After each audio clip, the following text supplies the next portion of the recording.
మనకి ప్రస్తుతం రష్యాకి సంబంధించి వాళ్ళ డిప్యూటీ ప్రైమ్ మినిస్టర్ మన ఇండియాలో పర్యటిస్తూ ఉన్నారనమాట.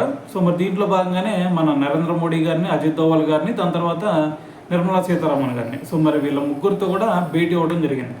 అయితే మరి భేటీలో అసలు మెయిన్గా ఆయన ఏం చెప్తున్నారు భయ్య అంటే ఒకటే చెప్పారు. ఏంటది?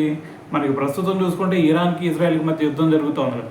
సో మరి ఆ ఎఫెక్ట్తో మనకి ప్రపంచవ్యాప్తంగా ఎక్కడ చూసినా సరే డీజిల్ సంబంధించి అవ్వచ్చు, పెట్రోల్ సంబంధించి అవ్వచ్చు, ఎల్పిజి సంబంధించి అవ్వచ్చు, మరి వీటికి సంబంధించి స్కేర్ సిటీ ఏర్పడుతూ ఉంది కదా. సో మరి ఈ స్కేర్ సిటీ గురించి ఆయన ఏం చెప్తున్నారంటే మరి ఇండియా అయితే మరి వాటి వల్ల ఇబ్బంది పడాల్సినటువంటి అవసరం లేదు.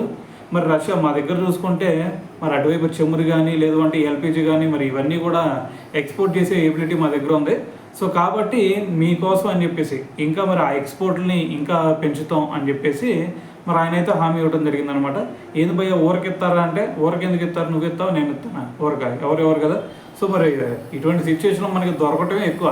సో మరి ఊరక రావాలంటే ఎవరు ఇస్తారు భయ్య. సో కాబట్టి మరి ఏదేమైనా సరే మరి రష్యా అయితే ఇప్పుడు మనకి ఎల్పిజి అలాగే మరి అటువైపు చెమురు, సో మరి ఇవంతా కూడా మనకి ఇవ్వటానికి అని చెప్పేసి ముందుకు రావడం జరిగిందనమాట.